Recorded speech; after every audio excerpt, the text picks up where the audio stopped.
برطانیہ میں corona virus نے فرنٹ لائن پر کام کرنے والے ایک اور پاکستانی ڈاکٹر کی جان لے لی۔ فرقان علی صدیق 6 ماہ پہلے پاکستان سے انگلینڈ مزید ٹریننگ کے لیے آئے تھے۔ رپورٹ کر رہے ہیں برمنگھم سے عابد کاظمی۔ برطانیہ میں کرونا وائرس کے خلاف فرنٹ لائن پر ایک اور پاکستانی ڈاکٹر 54 سالہ فرقان علی صدیقی نے جان کا نذرانہ پیش کر دیا۔ پاکستانی ڈاکٹر فرقان علی صدیقی کی عمر 54 سال تھی۔ انہوں نے میڈیکل کی تعلیم ڈو میڈیکل کالج سے 1991 میں حاصل کی تھی۔ انگلینڈ میں اعلیٰ تعلیم حاصل کرنے کے بعد وہ واپس پاکستان چلے گئے تھے تاکہ اپنے والدین اور ملک کی خدمت کر سکیں۔ 6 ماہ پہلے وہ واپس انگلینڈ مزید ٹریننگ کی غرض سے آئے تھے، لیکن بدقسمتی سے وہ بھی کرونا وائرس کا شکار ہو گئے اور فرنٹ لائن پر لڑتے ہوئے جان کی بازی ہار گئے۔ ان کے ساتھ کام کرنے والوں اور برطانیہ میں ڈاکٹروں کی تنظیم اپنے کے ممبران نے 92 نیوز سے بات چیت کرتے ہوئے کہا کہ ہم سب کی نیک خواہشات اور دعائیں ان کے اور ان کی فیملی کے لیے ہیں۔ ان کا خلوص ہمیشہ یاد رکھا جائے گا۔ ہم ان کے درجات کی بلندی کے لیے ہمیشہ دعا گو رہیں گے۔ مجھے انتہائی دکھ اور افسوس کے ساتھ یہ کہنا پڑ رہا ہے کہ ہمارے ساتھی اور کولیگ ڈاکٹر فرقان علی صدیقی 30 اپریل کو انتقال کر گئے ہیں۔ فرقان ایک بہت ہی ملنسار، شفیق اور حلیم طبیعت کے انسان تھے۔ وہ ہر وقت دوسروں کی مدد کرنے کے لیے کوشاں رہتے تھے۔ ایک بہت ہی کمپیٹنٹ اور اسکلڈ پلاسٹک سرجن تھے۔ میری اللہ سے یہی دعا ہے کہ ان کی فیملی کو صبر جمیل عطا کرے اور ڈاکٹر فرقان کو جنت الفردوس میں جگہ دے، آمین۔ کورونا وائرس سے لڑتے ہوئے مانچسٹر کے ہسپتال میں ان کا انتقال ہو گیا۔ مجھے امید ہے اللہ تعالیٰ اسے جنت الفردوس عطا کرے گا۔ ایسے لوگ کم ہوتے ہیں جو دوسروں کے لیے اپنی جان قربان کر دیں۔ ڈاکٹر فرقان علی صدیقی ایک بہت ہی نفیس، ہر دل عزیز اور محبت کرنے والے انسان تھے۔ انہوں نے ہمیشہ ہر ایک کا خیال رکھنے کی کوشش کی، چاہے وہ مریض ہو، دوست احباب ہوں یا فیملی۔ ان کی یاد لوگوں کے دلوں میں ہمیشہ تازہ رہے گی۔ عابد کاظمی، 92 نیوز، برمنگھم۔ بیرون ممالک سے واپس آنے والے پاکستانی شہری ناقص انتظامات کے باعث خوار ہونے لگے۔ ایئرپورٹ پر لینڈ کرنے سے آئسولیشن کے قرض سے نجی ہوٹلز میں قیام تک اوورسیز پاکستانی شدید کرب سے گزر رہے ہیں۔ حکام کی جانب سے نامناسب رویہ اختیار کیے جانے پر اوورسیز پاکستانی نالاں ہیں اور حکومت پاکستان سے انتظامات میں بہتری کا مطالبہ کر رہے ہیں۔ 92 نیوز برمنگھم کے نمائندے راجہ خاور حال ہی میں دیگر اوورسیز پاکستانیوں کے ہمراہ برطانیہ سے لاہور پہنچے ہیں۔ ان سے جانتے ہیں مسافروں کو کن مشکلات کا سامنا کرنا پڑ رہا ہے۔ جی راجہ خاور، بتائیے گا۔ جی بالکل، دنیا بھر میں ایمرجنسی کا عالم ہے۔ کرونا وائرس کی وجہ سے حالات انتہائی ناساز ہیں اور ایسے حالات میں کوئی بھی انسان بغیر کسی خاص وجہ یا ایمرجنسی کے کسی ملک میں بھی سفر کرنا مناسب نہیں سمجھتا۔ تارکین وطن جو دیار غیر میں آباد ہیں، جب اپنے وطن پاکستان کی طرف مختلف ایمرجنسی وجوہات کے باعث رخ کرتے ہیں تو ان کو سب سے پہلی مشکل جو پیش آتی ہے وہ اپنی انٹرنیشنل ایئر لائن کی طرف سے پیش آتی ہے کہ 3 گنا کرائے ان سے وصول کیے جاتے ہیں۔ اس کے بعد گزشتہ روز جو لندن سے لاہور ایئرپورٹ پر فلائٹ لینڈ کیا پاکستان انٹرنیشنل ایئر لائن کی، وہاں کے مسافروں کے ساتھ انتہائی انسانیت سوز سلوک کیا گیا، کیونکہ میں اس سارے مرحلے کو خود بھی دیکھ رہا تھا۔ اسی فلائٹ میں بھی بذات خود ایمرجنسی کی صورتحال میں سفر کر رہا تھا، تو یہ ساری چیزیں میں اپنی آنکھوں سے دیکھ رہا تھا۔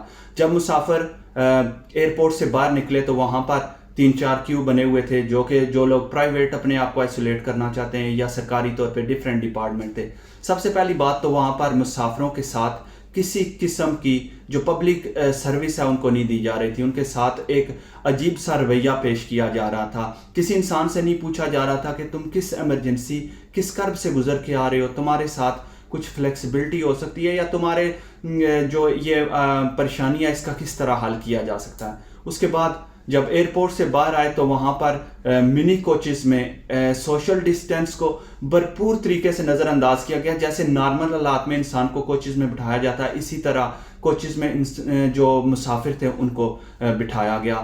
پھر اس کے بعد جو سب سے بڑی زیادتی کی بات ہے کہ ان کوچز میں کسی طرح کی ڈس انفیکشن نہیں کی گئی تھی اور مسافروں کو تقریباً 2 گھنٹے تک کوچوں میں ایئرپورٹ کے باہر ذلیل و خوار کیا جاتا رہا، جو کہ ڈیفینیٹلی کرونا وائرس کے بڑھاؤ کا ذریعہ بن سکتا ہے۔ اور اگر ان کوچز میں کوئی جو برطانیہ یا دیگر ممالک سے آنے والا مسافر ہے اگر افیکٹڈ ہو جاتا ہے تو اس کا ذمہ دار کون ہے؟ اس مسافر کو تو زندگی اجیرن ہو جائے گی، کیونکہ اس کو تو پھر انہوں نے 15-20 دن چھوڑنا ہی نہیں ہے، تو اس کی ایمرجنسی یا وہ کسی اگر فوتگی یا کیسی ایسے مرحلے میں آیا ہے تو اس کی زندگی تو حجیرن بنا دی انہوں نے۔ اس کے بعد جب کوچز کو ہوٹلز پر لایا گیا تو یہاں پر زیادتی کی انتہا کر دی گئی، کیونکہ 2 ہی ہوٹلز گورنمنٹ کی جانب سے الاؤ کیے گئے تھے اور ان ہوٹلز کے جو انتظامیہ ہے ان کی جانب سے ایک رات کا 6 اور 7 ہزار روپیہ کرایہ، جس میں کسی قسم کی بھی کوئی فیسلٹی نہیں ہے، کھانے کے آپ کو الگ چارجز جو ہیں وہ پے کرنے پڑ رہے ہیں۔ اس کے ساتھ ساتھ جو ہوٹل انتظامیہ ہے انہوں نے ایک ہوٹل نے تو ظلم کی انتہا کر دی کہ انہوں نے مسافروں سے 40,000 روپے سیکیورٹی کے نام پہ لے لیے، حالانکہ آپ کو پتا ہے کہ جو برطانیہ کے حالات ہیں، لوگ 2-2 3-3 ماہ سے جو ہیں وہ جاب لیس ہیں اور مجبوری کے عالم میں سفر کر رہے ہیں۔ اس کے بعد جب ہوٹلز میں مسافروں کو کمرے دیے گئے تو کسی قسم کی بھی ان کو فائر ایگزٹ کے بارے میں نہیں بتایا گیا، ان کو صرف اپنے کمروں میں بھیج دیا گیا، کسی قسم کی ان کو جو انسٹرکشن جو ہے وہ نہیں دی گئی۔ اس کے ساتھ ساتھ ایئرپورٹ پر ہمیں یہ بتایا گیا کہ 48 گھنٹے آپ کو ہوٹل میں رہنا پڑے گا جتنے بھی مسافر ہیں، اس کے بعد ٹیسٹ کے بعد آپ کو گھروں میں بھی۔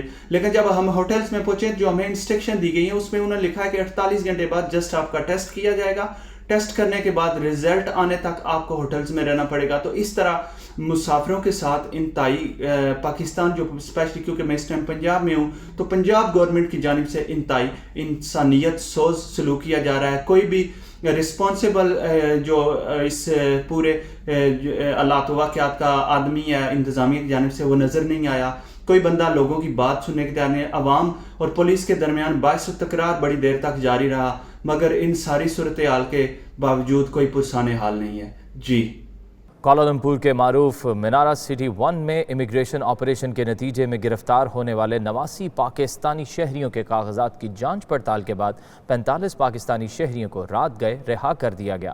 ملائیشین امیگریشن حکام کی جانب سے یہ اقدام پاکستانی ہائی کمیشن ملائیشیا کی بروقت مداخلت کے نتیجے میں کیا گیا۔ رپورٹ کر رہے ہیں جاوید الرحمان۔ کوالالمپور کے معروف منارہ سٹی 1 میں امیگریشن آپریشن کے نتیجے میں گرفتار ہونے والے 89 پاکستانی شہریوں کے کاغذات کی جانچ پڑتال کے بعد 45 پاکستانیوں کو چھوڑ دیا گیا۔ منارہ سٹی 1 کے چیئرمین سلیم خان بلوچ نے 92 نیوز سے گفتگو کرتے ہوئے کہا، پاکستانی شہریوں کی رہائی ہائی کمیشن کی بروقت مداخلت پر ممکن ہوئی، تاہم ابھی بھی خواتین اور بچوں سمیت 44 پاکستانی حراست میں ہیں۔ ملائیشیا میں مقیم پاکستانی کمیونٹی کے نمائندگان نے کہا ہے کہ رمضان المبارک کے مقدس مہینے میں اس طرح کے آپریشن انسانی حقوق پر بہت بڑا سوال ہیں۔ ہماری ریکویسٹ ہے منسٹر سے کہ اس کو جلد از جلد پاکستان بھیجا جائے ان کو، اور جن کے پاس ادھر ڈاکومنٹ ہیں ان کو بھی کوشش کی جائے کہ وہ لیگل طور پر ادھر چھٹ جائیں۔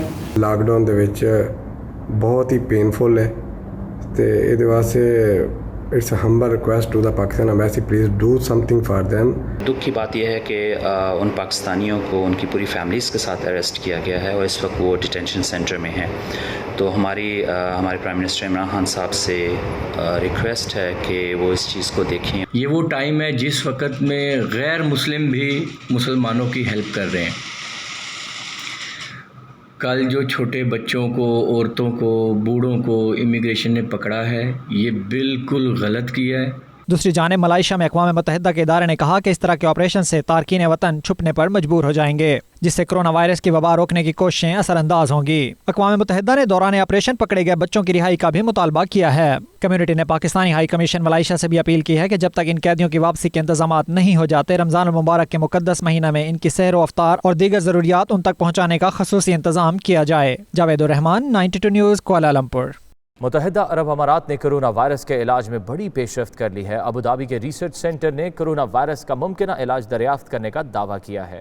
دیکھیے سید مدثر خوشنود کی اس رپورٹ میں۔ متحدہ عرب امارات کی وزارت خارجہ کی ڈائریکٹر کمیونیکیشن ہند العطیہ نے سماجی رابطے کی ویب سائٹ ٹویٹر پر دعویٰ کیا ہے کہ ابوظہبی کے ریسرچ سینٹر نے کرونا وائرس کا علاج دریافت کر لیا ہے۔ ان کا مزید کہنا تھا کہ عرب امارات کا طریقہ علاج کرونا کے خلاف عالمی جنگ میں گیم چینجر ہوگا۔ ابوظہبی کے اسٹیم سیلز سینٹر نے کرونا وائرس کے خلاف علاج کا جدید طریقہ وضع کیا ہے۔ کرونا مریض کے خون سے لیے گئے اسٹیم سیلز سے وائرس کا علاج ہوگا۔ انہوں نے کہا کہ اسٹیم سیلز کو سانس کے ذریعے مریض کے جسم میں داخل کیا جائے گا، جس سے مریض کے پھیپھڑے ٹھیک ہو کر فعال ہو جائیں گے اور مریض کا مدافعتی نظام بھی منفی رد عمل ظاہر نہیں کرے گا۔ ہند العطیہ نے دعویٰ کیا کہ اسٹیم سیلز طریقہ علاج کا ابتدائی کلینکل ٹرائل کامیاب رہا ہے۔ اسٹیم سیلز کا طریقہ علاج 73 مریضوں پر کامیابی سے آزمایا جا چکا ہے اور کوئی منفی رد عمل سامنے نہیں آیا۔ ڈائریکٹر کا کہنا تھا کہ اسٹیم سیل سے کرونا وائرس کے مریض زندگی کی بازی نہیں ہاریں گے۔ عرب امارات میں کرونا علاج کے لیے 60 نمایاں اسٹڈیز پر کام ہو رہا ہے اور حکومت کرونا کے علاج کے لیے تمام وسائل بروئے کار لا رہی ہے۔ سید مدثر خوشنود، 92 نیوز،